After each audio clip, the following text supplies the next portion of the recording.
سوف نتعرف في هذا المثال على طرق عمل المؤثرات المختلفة وتطبيقها على الطبقات. فبالضغط المزدوج على أي طبقة يظهر المربع الحواري Layer Style. فنضغط المؤشر على Drop Shadow في الجزء الأيسر من المربع الحواري الاختياري، فتظهر لوحة المتغيرات Drop Shadow في الجهة اليمنى للمربع الحواري.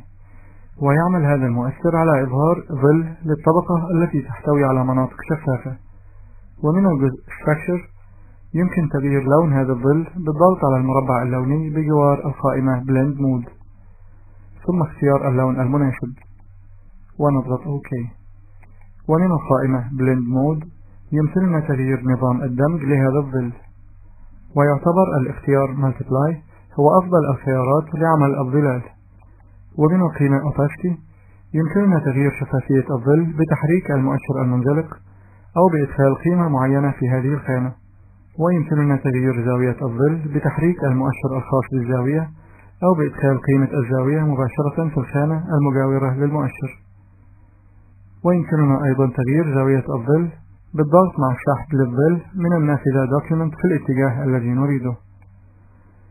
ونلاحظ تغير قيمة الزاوية في الخانة Angle، وبتشغيل الاختيار Use Global Light فإن قيمة الزاوية التي تم تحديدها في الخانة المجاورة سوف تصبح قيمة افتراضية لاستخدامها عند تطبيق هذا المؤثر على أي من الطبقات الموجودة بهذه الصورة، والتي سيتم تشغيل الاختيار Use Global Light بها. ومن الخانة Distance يمكننا تحديد بعد الظل عن الشكل، سواء بتحريك المؤشر أو بإدخال القيمة المناسبة في هذه الخانة. ومن الخانة Spread يمكننا توسيع حدود أو مدى انتشار الظل. والخانة Size تستخدم لزيادة مساحة الظل. ويمكننا تغيير موضع الظل بالضغط والمؤشر مع السحب داخل الصورة. ويحتوي الجزء Quality على القائمة Contour. والكونتور هو نوع خاص من الأقنعة Masks يعمل على تحديد شكل الظل وإضافة التأثيرات المختلفة إليه. فبالضغط على السهم تظهر قائمة أشكال الكونتور، فنختار أحد هذه الأشكال ونلاحظ تأثير هذا الاختيار على شكل الظل.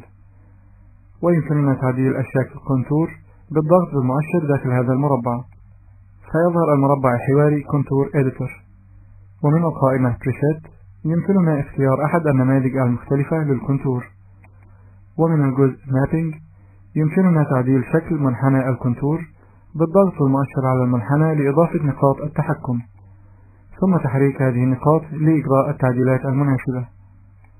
كما يمكن تغيير إحداثيات نقطة التحكم بإدخال الإحداثيات في الخانة Input التي تمثل المحور الأفقي، وفي الخانة Output التي تمثل المحور الرأسي.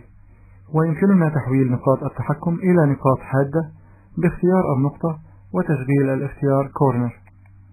ونلاحظ أن أي تعديل نقوم بإجرائه على شكل الكونتور يظهر تأثيره على الصورة مباشرة. ولحفظ التعديلات التي قمنا بها كشكل جديد داخل مكتبة الأشكال نضغط على المفتاح New، ثم ندخل اسم لهذا الشكل وليكن Shape 1 ونضغط OK. ونضغط OK مرة أخرى لإغلاق هذا المربع الحواري. وبفتح قائمة الأشكال نرى أنه قد تم إضافة الشكل الذي قمنا بإنشائه إلى المكتبة. وعند تشغيل الاختيار Anti-Alias سوف تصبح حواف الظل أكثر نعومة. وبتحريك المؤشر في الخانة Noise يتم إضافة تأثير عشوائي للظل. والاختيار Layer Knocks Out Drop Shadow يعمل على التحكم في الرؤية Visibility للظل. والآن ننتقل إلى مؤثر آخر، فنضغط بالمؤشر على Inner Shadow فتظهر لوحة المتغيرات الخاصة به. وكما نرى أن هذا المؤثر له نفس متغيرات المؤثر السابق، إلا أن التأثير يحدث داخل الشكل وليس خارجه. وننتقل إلى المؤثر Outer Glow، ويعمل هذا المؤثر على إضاءة الحدود الخارجية للشكل. ونرى أن معظم متغيرات هذا المؤثر تتشابه مع المؤثر Drop Shadow، إلا أن نظام الدمج الافتراضي لهذا المؤثر هو Screen، وذلك لزيادة درجة الإضاءة. ويمكننا تحديد نوع اللون المستخدم، هل هو لون واحد أو تدرج لوني. ومن القائمة Technique في الجزء Elements يمكننا تغيير شكل التأثير الناتج باختيار Softer للحصول على تأثير ناعم، أو دقيق باختيار Precise. كما يمكننا إضافة تأثيرات مختلفة بتغيير شكل الكونتور المستخدم، ويمكن التحكم في مدى توهج الكونتور المختار باستخدام الخانة Range. أما القيمة Jitter فيظهر تأثيرها عند استخدام تدرج لوني على أجزاء شفافة، حيث تؤدي زيادة القيمة Jitter إلى إضافة عشوائية للتأثير. فنختار تدرج لوني من الجزء Structure، ثم نقوم بتحريك المؤشر المنزلق لملاحظة تأثير هذا الأمر. وباختيار المؤثر Inner Glow سوف نلاحظ أن له نفس متغيرات المؤثر السابق، إلا أن تأثيره يكون بداخل الشكل. والمؤثر Bevel and Emboss يعمل على تكوين مناطق إضاءة وظلال على الشكل، أي أنه يقوم بعمل تجسيم وبروز للشكل. ومن الجزء Structure يمكننا اختيار الأشكال المختلفة للتجسيم من القائمة Style، ومن القائمة Technique نحدد مدى نعومة حواف الأشكال الموجودة في الطبقة، فباختيار Smooth سوف يتم تنعيم حواف هذه الأشكال. وعند اختيار Chisel Hard سوف تصبح هذه الحواف أكثر حدة. أما الاختيار Chisel Soft فيقوم بعمل تأثير متوسط بين الخيارين السابقين. وبتحريك المؤشر في الخانة Depth سوف يمكننا تحديد مقدار عمق وتجسيم الأشكال، فبزيادة هذه القيمة يزداد عمق تجسيم الشكل بزيادة شدة الإضاءة على الأشكال. ومن الخانة Direction يمكننا تغيير اتجاه التأثير لأعلى أو لأسفل، وبزيادة القيمة في الخانة Size يزداد عمق التأثير بزيادة حجمه. ومن الخانة Soften يمكننا زيادة نعومة هذا المؤثر. ومن الجزء Angle يمكننا تغيير موضع الإضاءة على الشكل بتحريك هذه العلامة الصغيرة الموجودة داخل الدائرة، أو بإدخال قيمة الزاوية مباشرة في هذه الخانة. ومن هذا الجزء يمكن تغيير خواص ألوان مناطق الإضاءة والظل. ونذكر هنا أن الإعدادات الافتراضية لهذا الجزء تعطي تأثيرات بشكل مناسب.